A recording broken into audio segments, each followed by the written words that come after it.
बिस्मिल्लाहिर्रहमानिर्रहीम अस्सलाम वालेकुम नाजरीन, मैं गुलाम मुस्तफ़ा आपकी खिदमत में हाज़िर हूँ। आज 30 मई है साल 2026। आप लोग हमारा यूट्यूब चैनल और फेसबुक पेज देख रहे हैं। हम बात करने जा रहे हैं कि जो मोहम्मद बिन सलमान हैं, उन्होंने किस तरीके के साथ यूएई के ऊपर झुर्लू फेरा है और किस तरह से यूएई को एक्सपोज किया है पूरी दुनिया के सामने। एक बड़ी इस हवाले से रिपोर्ट इस वक्त सामने आ चुकी है, जो मैं आप लोगों के साथ शेयर करने जा रहा हूँ। बिन जायद किस तरीके के साथ रंगे हाथों पकड़े गए हैं, ये भी डिटेल आप लोगों के साथ शेयर करनी है। और इसके साथ-साथ 2 से 3 और बड़ी अहम तरीन चीज़ें हैं जो इस वक़्त काफ़ी ज़्यादा वायरल चल रही हैं, उन पर भी हम बात करने जा रहे हैं। अगर आप इस चैनल पर नए हैं, तो इसको लाज़मी सब्सक्राइब कर लें और कमेंट सेक्शन में अपनी कीमती राय का इज़हार ज़रूर कर लें। पाकिस्तान का इस हवाले से ख़ुसूसी तौर पर इस टाइम पर शुक्रिया अदा किया जा रहा है। ईरान अमेरिका जंग के दरमियान जो मुज़ाकरात जारी हैं, इस चीज़ को लेकर। नाज़रीन मोहतरम, 2 अहम तरीन खबरें इस वक़्त काफ़ी ज़्यादा सोशल मीडिया के ऊपर चल रही हैं। एक खबर ये वायरल हो रही है कि जो ईरान के सुप्रीम लीडर साहब का जो वफ़ात पा चुके हैं, शहीद हो चुके हैं, अ अली ख़ामनाई, उनका जो नमाज़ जनाज़ा है वो अदा हो चुकी है, उनको दफ़न कर दिया गया है। ये इत्तलात काफ़ी ज़्यादा मैंने वायरल देखी हैं। लेकिन इस हवाले से जो तस्नीम न्यूज़ एजेंसी है ईरान की, उन्होंने कहा है कि अभी तक इस तरह की कोई बात नहीं है। ईरान के जो सुप्रीम लीडर हैं आयतुल्लाह अली ख़ामनाई, उनकी नमाज़ जनाज़ा और तदफ़ीन की हतमी तारीख़ अभी तक तय नहीं हुई। ये भी अभी तक तय नहीं हो सका कि वो कब उनको दफ़न करना है, दफ़न करना तो दूर की बात है। जैसे ही मुतल्लका हुकाम इसे फ़ाइनल करेंगे तो ऐलान कर दिया जाएगा। आयतुल्ला ख़ामनाई 28 फरवरी 2026 को अमेरिका और इज़राइल के मुश्तरका हमलों में शहीद हो गए थे। तो अब तक उनकी नाज़रीन मोहतरम कोई तदफ़ीन वग़ैरह नहीं हुई। ये आप चीज़ कन्फ़र्म कर लें, ये इस वक़्त ईरान की न्यूज़ एजेंसी जो है वो कन्फ़र्म कर रही है। दूसरी तरफ जो सदर ट्रंप है, उसने कल ऐलान किया था कि जो स्ट्रेट ऑफ हॉर्मज़ के करीब अमेरिकी नाकाबंदी है, उसको ख़त्म कर दिया गया है। तो अब जो वहाँ पर जहाज़ फंसे हुए थे, वो वहाँ से निकल सकते हैं, अपनी फ़ैमिलियों के पास दोबारा वो लोग जा सकते हैं। लेकिन इस हवाले से जो तस्नीम न्यूज़ एजेंसी है अब ईरान की, उन्होंने कहा है कि अमेरिकी बहरी नाकाबंदी बदस्तूर बरकरार है, अभी तक वो कायम है। अमेरिकी सेंट्रल कमांड ने ईरानी जहाज़ों को रुकने की वार्निंग दी है और उन्हें गुज़रने से रोक रही है। यानी ईरान के जो बहरी जहाज़ थे, उनको भी रोकने की जो है वो उनको रोकने की कोशिश की जा रही है, झड़पें हो रही हैं इस हवाले से। जबकि सर ट्रंप का कहना है कि अब बनाए हॉर्मस में बहरी नाकाबंदी खत्म कर दी गई है। तो ये भी एक किस्म की इनकी चाल हो सकती है कोई, तो इसमें सदाकत नहीं है, हकीकत नहीं है। कुछ लोग ये बात कर रहे थे कि जी ओपन हो गया स्ट्रेट ऑफ हॉर्मस, तो ऐसी कोई बात नहीं है। अगरचे पाकिस्तान के अंदर तेल भी ₹20 सस्ता हुआ है, तो ये भी लोग बात कर रहे थे। तो नाज़रीन मोहतरम, ये जो स्ट्रेट ऑफ हॉर्मस के करीब अमरीकी नाकाबंदी है, वो अभी तक कायम है, वो अभी तक जारी और सारी है। इसी के साथ-साथ एक रिपोर्ट इस वक़्त सामने आई है अमेरिका की तबाही की, कि जो ईरान की जानिब से एक स्ट्राइक की गई कुवैत के अंदर अमरीकी फ़ौजी अड्डे के ऊपर, एयर स्पेस के ऊपर, जो वहाँ पर उनकी एयर बेस है उसके ऊपर, तो उसके नतीजे में एक उनका वहाँ पर नाज़रीन मोहतरम ड्रोन जो है वो भी तबाह हुआ है। और इसके साथ-साथ 5 जो अमेरिकन फ़ौजी हैं, वो भी वहाँ पर नाज़रीन मोहतरम उस अटैक के अंदर ज़ख्मी हुए हैं। अमेरिका के फ़ौजी भी हो सकते हैं या फ़ौजियों के जो आगे हेल्पर होते हैं वो भी हो सकते हैं, बल अमेरिका से ताल्लुक़ रखने वाले 5 जो बंदे हैं वो इस हवाले से ज़ख्मी हुए हैं। ये ब्लूमबर्ग ने रिपोर्ट इस वक़्त जारी की है। और एक जो इनका त्यारा है, एक जो इनका MQ-9 रैपिड ड्रोन है, वो भी तबाह हुआ है। और इसके साथ-साथ एक ड्रोन जो है वो इनका ईरान के ऊपर भी तबाह हुआ है, उसकी भी ईरान की जानिब से वीडियो इस वक़्त जारी कर दी गई है।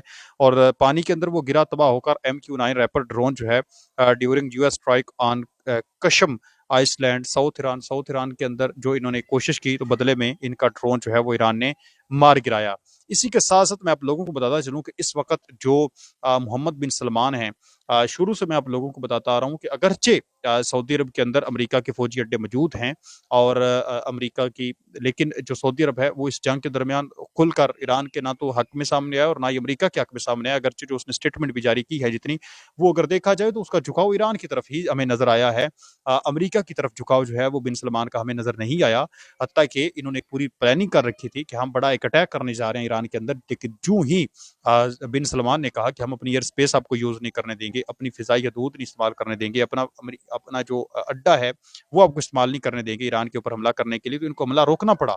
इसके अलावा भी ये जो अभी मुज़ाकरात का सिलसिला जारी और सारी है, एक जो जंग बंदी करवाने के लिए मुमकिन कोशिशें हो रही हैं, इसमें भी सऊदी अरब जो है वो मुसलसल पाकिस्तान के साथ राब्ते में है, मुसलसल ईरान के वज़ीर ख़ारिजा के साथ बारहा उनका राब्ता हो चुका है। तो दुनिया ये जान चुकी है कि अब जो सऊदी अरेबिया है, वो अमेरिका के आप कह लें कि तसल्लुत से या अमेरिका के साथ जो उसके मुआहदे हैं या वो उन चीज़ों का लिहाज नहीं रख रहा कि ईरान के खिलाफ जो है वो खुलकर सामने आए, जिस तरह से यूएई सामने आ रहा है। तो सऊदी अरब ने हत्तुल इम्कान ये कोशिश किया है कि वो ईरान के खिलाफ ना जाए और ना ही उसने कोई अटैक किया है। जबकि गुज़श्ता वीडियो के अंदर मैंने आप लोगों को वॉल स्ट्रीट जर्नल की ये मुकम्मल रिपोर्ट जो है वो बयान की आप लोगों के सामने कि यूएई की तरफ से तो बड़े लेवल पर अटैक हुए हैं। बड़े लेवल पर यूएई के अंदर से मिसाइल और ड्रोन गए हैं, जिन्होंने ईरान के अंदर जाकर तबाही मचाई है। तो सऊदी अरब ने इस तरह का कोई वाक़या पेश नहीं आया। तो यहाँ तक मैं आप लोगों को बताता चलूँ कि सऊदी अरब के जो बिन सलमान हैं, उन्होंने तो अमेरिका के से ये दरख्वास्त की कि आप जो है वो जो यूएई है उसको रोकें कि वो ईरान के ऊपर किसी किस्म का हमला ना करें। मतलब खुद भी सऊदी अरब ने हमला नहीं किया ईरान के ऊपर और वो यूएई को भी डायरेक्ट तो नहीं कह सकता था, क्योंकि यूएई के साथ उसके अपने मामलात चल रहे हैं यमन को लेकर। यमन के अंदर उनके अपनी आपस में एक जंगी माहौल बना रहा है। तो अभी जो खबर सामने आई है कि सऊदी अरब ने अप्रैल के अवाइल में वाशिंगटन यानी अमेरिका से निजी तौर पर, ज़ाती तौर पर, प्राइवेटली एक शिकायत की थी कि ईरान की अहदाफ पर मुत्तहिदा अरब अमारात के दर्जनों जवाबी हमले बशमूल बंदर अब्बास और असलविया में तेल की तनसीबात पर जो हमले हैं, वो खलीज के तवानाई के बुनियादी ढांचे पर ईरानी जवाबी हमलों का खतरा बढ़ा रहे हैं और इससे तेल की कीमतों में भी इजाफा हो रहा है। रियाज ने अमेरिका पर जोर दिया कि वो अबूज़बी पर दबाव डाले कि वो ये हमले रोके और सफारती कोशिशों में शामिल हो जाए। यानी जो सफारती कोशिशें की जा रही थी कि जंग बंदी होनी चाहिए, बातचीत के साथ मामला हल होना चाहिए, इसके अंदर यूएई को शामिल होना चाहिए, बजाय इसके कि यूएई जो है वो हमलों के अंदर शामिल हो। तो इस हवाले से ये बिन जायद इस वक्त नाज़रीन मोहतरम एक तरफ ये इसका किरदार है और दूसरी तरफ बिन सलमान का किरदार मैं आप लोगों के साथ शेयर कर रहा हूँ। ना खुद उसने अटैक किया है और ना ही सऊदी अरब की गवर्नमेंट ने ये यूएई को भी बल्कि इस चीज़ से रोका है कि वो अटैक ना करे। तो आप कह लें कि ये इसका जो एक भयानक चेहरा है यूएई का, वो अब खुलकर आहिस्ता आहिस्ता जो है वो सामने आ रहा है। इसके साथ साथ आप लोगों को बताता चलूं कि किस तरह से ये रंगे हाथों पकड़े गए हैं। अभी एक रिपोर्ट सामने आई है, ये तस्वीर आप देख सकते हैं। ये एक तस्वीर आर्टिफिशियल इंटेलिजेंस की मदद से बनाई गई है, जिसमें जो बिन ज़ैद हैं वो नेतन्याहू के सर के ऊपर एक ताज रख रहे हैं। इस हवाले से एक हरमीत सिंह हैं, पाकिस्तान के बड़े मारूफ सहाफ़ी हैं, वो ये कहते हैं कि जंग के दौरान नेतन्याहू के यूएई खुफिया दौरे के दौरान नेतन्याहू की कार खुद शेख मोहम्मद बिन जायद अल नहान ने ड्राइव की और शाही प्रोटोकॉल दिया गया था। अंदाजा करें कि ये किस हद तक जो है वो उनके साथ मिल घुल चुके हैं। और फिर जो लोग ये एक चीज़ तो बड़ी क्लियर हो गई है, जो लोग ये बात कर रहे थे कि जो ये अब्राहम अकॉर्ड्स है, इसके अंदर जो है वो सऊदी अरब और पाकिस्तान शामिल हो जाएगा। पाकिस्तान तो वाज़ेह तौर पर हम शामिल नहीं होंगे, तो सऊदी अरब की भी जो सूरत हाल है, सऊदी अरब भी कभी शामिल नहीं होगा। अगर उसने शामिल होना होता तो वो भी यूएई की तरह जो है वो इसराइल की गोद में जाकर बैठ जाते। उन्होंने ऐसा नहीं किया। वो भी जो है वो डायरेक्ट उन्होंने तो मुखालफत की है कि जंग ही नहीं होनी चाहिए, ईरान के ऊपर अटैक ही नहीं होनी चाहिए। पहले दिन से वो ये कह रहे हैं कि इससे तबाही मचनी है इलाके के अंदर।